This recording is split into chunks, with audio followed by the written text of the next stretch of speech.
are related to Ray 1. Transmutation of desire into sacrifice, and of the individual will into the divine will. The World Savior 2.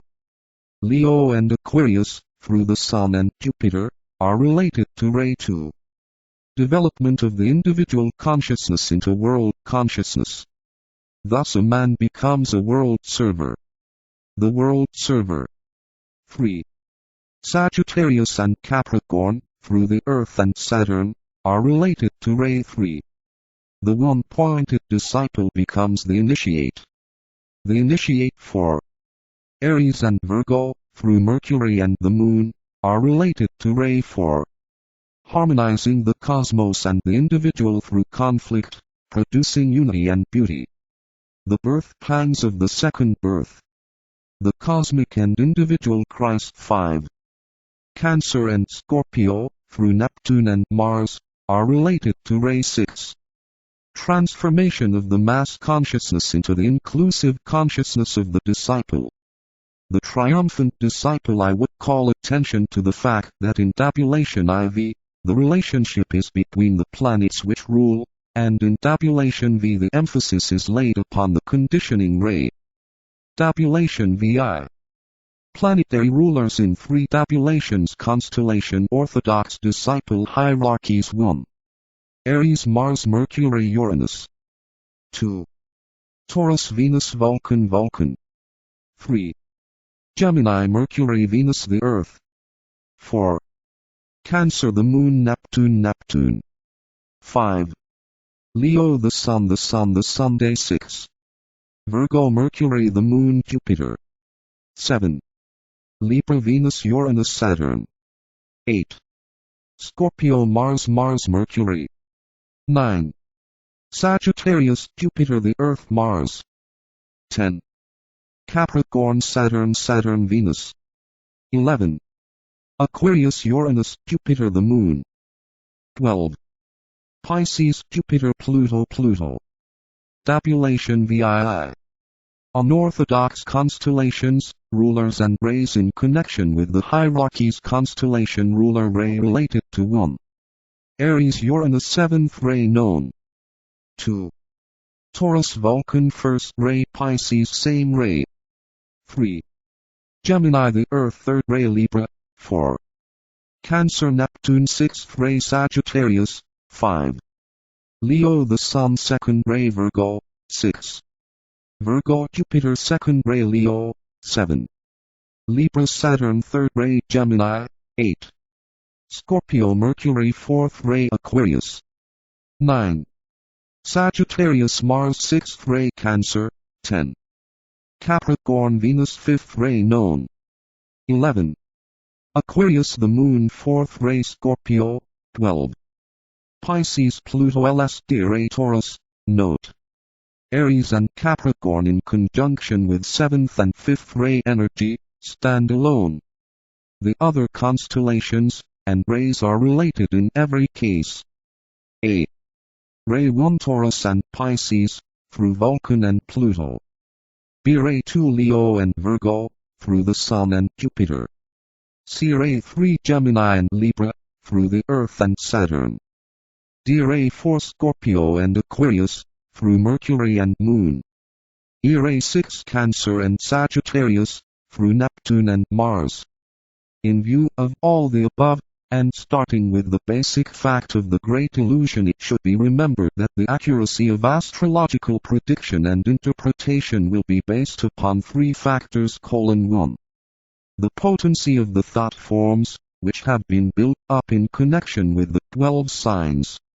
These thought forms were originally constructed, or anchored upon the mental plane by the hierarchy in Atlantean days, and they have steadily gained in power ever since.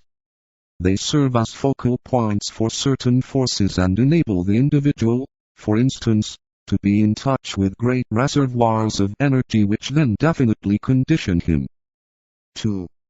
The intuition of the astrologer. The casting of the horoscope serves to put the astrologer en rapport with the individual, but this is of small service to either party unless the intuition and sensitivity of the astrologer is actively present. 3. The capacity of the astrologer in any specific period to respond to the changes which are all the time taking place, such as the gradual shifting and changing brought about by the precession of the equinoxes, or the slow shift of the pole of the planet. To this should be added that as man evolves, mechanism of response, or the vehicles of consciousness likewise steadily improve. His reactions, therefore, to the planetary influence and to the energy of the various constellations change with equal steadiness, and allowance must be made for this. It is consequently essential that the modern astrologer begin to study the point in evolution of the subject, prior to casting his horoscope. He must ascertain his approximate place upon the path of evolution. To this end, the study of the race is most necessary through an investigation as to quality and characteristics and life objectives. Astrologers will eventually be able to cast the horoscope of the soul, which is sensitive to different combinations of forces to those controlling the personality life. The disciple and the initiate respond distinctively to the incoming influences, and their response differs from that of the undeveloped man, or the self-centered person. This will have to be recognized. Those who live below the diaphragm, and who react to the incoming energies through the medium of the lower centers, will have a very different type of chart to that of the disciple and initiate. It will require a different mode of interpretation. I have referred to this before, and would remind you of some of the points which I made. 1. Disciples upon the path of discipleship are strongly influenced by Mercury and Saturn, one bringing illumination and the other offering opportunity. 2. At the various initiations, the influence of the planets affects the candidate in a totally different manner than earlier. Cyclically, the energies from the constellations pour through the planetary centers. A. At the first initiation, the disciple has to contend with the crystallizing and destroying forces of Vulcan and Pluto. The influence of Vulcan reaches to the very depths of his nature, whilst Pluto drags to the surface and destroys all that hinders in these lower regions. B. At the second initiation, the candidate comes under the influence of three planets: Neptune, Venus and Jupiter. The three centers, solar plexus, heart and throat, are actively involved. C. At the third initiation, the Moon, veiling a hidden planet, and Mars bring about a fearful conflict, but at the end the man is released from personality control. D. At the fourth initiation, Mercury and Saturn again bring about great changes and unique revelation, but their effect is very different to the earlier experience. E. At the fifth and final initiation, Uranus and Jupiter appear and produce a beneficent organization of the totality of energies found in the initiate's equipment. When this reorganization is complete, the initiate can then escape from off the wheel and then can truly live. All this time the energy of the Sun, veiling a sacred planet, hitherto unknown, is steadily and persistently reaching the man via the solar angel. Chapter II, The Nature of Esoteric Astrology. Introductory remarks. It will be apparent to you after studying the foregoing that one of the results which should emerge under the impression of this new approach to astrological diagnosis, as far as the individual is concerned, will be the more correct casting of the horoscope of advanced human beings, disciples and initiates. This has not hitherto been accurately possible. It will only come about, however, if there is wise and right experiment and investigation. I have posited two sets of rulers for two types of people. 1. The orthodox and generally accepted series of planetary rulers for the undeveloped and average man. 2. A new combination of rulers and constellations for those upon the path.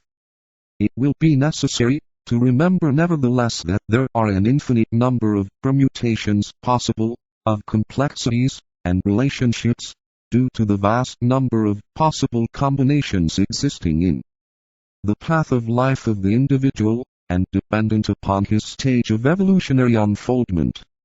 These might be divided into 3 groups through a broad, but necessarily inadequate, generalization. 1. Average and undeveloped man, living below the diaphragm and with the emphasis of the incoming energies and forces focused either in the solar plexus or in the sacral center. 2. A large number of people who are in an interim stage, with the energies and forces focused mainly in the lower center but at the same time playing quite frequently through the throat center and evoking a faint response from the heart and the ajna centers. 3. People upon one or other of the final stages of the path, with the emphasis passing rapidly away from the lower centers into the higher triad and with the highest head center in process of awakening. These people also fall into 2 major groups. A. Those who are using the solar plexus center as a vast clearing house for the incoming energies, and who are beginning to work through the throat and the heart centers, with the goal of completely awakening the ajna center. B. Those who are using all these centers, but in whom the heart center is fully awakened and the triangle of force in the head, from the ajna center to the head center and from the head center to the center found in the medulla oblongata, is beginning to function. When these centers are all awakening, their simplest combinations are the following triangles. The science of triangles underlies all astrological deduction, as well as the centers in the human body. This you know, but the 4 triplicities of orthodox astrology are only the rudiments of this true science, which lies behind the orthodox interpretations. 1. Base of the spine. 2. Sacral center. 3. Solar plexus center. 1. Throat center. 2. Heart center. 3. Ajna center. 1. Ajna center. 2. Head center. 3. Center in the medulla oblongata. Unfortunately, the organizing principle is not as simple as the above tabulation would make it appear, for the emphasis, the focus and the mode of arranging, and of vitalization, and the appearance of these esoteric triangles vary with the ray type. The science of triangles of energy underlies the new esoteric science, both in astrology, and in the science of Laya Yoga, or the science of the centers. Both this ancient yoga, and the still more ancient astrological science have now to be studied upon a higher turn of the spiral. Up till the present time, the teaching about the centers has been inherited from Atlantean times and couched in the old forms and formulas which are basically unsuited to our present greatly advanced stage of development. The same can be said of orthodox, or exoteric astrology. Both these sciences must be reoriented and rearranged, and astrology must be based upon a deeper understanding of the relation of the planets sacred and non-sacred to the centers and to certain prominent cycles of polarization, emerging as the foreordained results of periods of crisis. This last sentence embodies a basic and important statement of truth. 1. Centers and triangles of force. There are, as you well know, 5 non-sacred planets, and 7 which are regarded as sacred. These 12 planetary lives, with their own cycles, points of crisis, and moments of polarity,